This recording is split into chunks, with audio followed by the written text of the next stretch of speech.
Surat police નો drugs in Surat city અભિયાનને તેજ બનાવી રહી છે। જોકે તેમ છતાં સુરતમાં કેટલાક સમાજના દુશ્મનો નશાનો કાળો કારોબાર કરી રહ્યા છે, તો ક્રાઇમ બ્રાન્ચે આ જ રીતે એમડી ડ્રગ્સનો જથ્થો સુરતમાં ઘુસાડાય તે પહેલા ઝડપી પાડ્યો છે।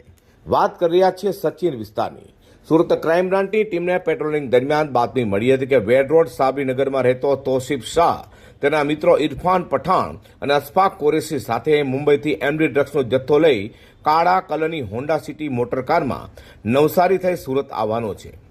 જે માહિતીના આધારે વહેલી સવારના 3:30 વાગ્યાના અરસામાં સચિનના કપલેથા ચેકપોસ્ટ પાસે સુરત ક્રાઇમ બ્રાન્ચની ટીમે વોચ ગોઠવી હતી અને ત્યાં કારમાં આવેલા ત્રણેય યુવાનો, જેમાં સૈયદપુરા વરિયાળી બજાર છોટા એન્ડ્રુસ ખાતે રહેતા ઇરફાન ખાન પઠાણ, વેડ રોડના સાબરીનગરમાં રહેતા તોસીફ ઉર્ફે કોકો રફીક શાહ અને ગોપીપુરા ખાતે રહેતા અશફાક કુરેશીને ઝડપી પાડ્યા હતા। પોલીસે ત્રણેય પાસેથી 55,48,000થી વધુનો એમડી ડ્રગ્સનો જથ્થો, 53,000થી વધુની રોકડ, 3 મોબાઈલ ફોન અને કાર મળી કુલ 58,71,000થી વધુની મત્તા કબજે કરી હતી।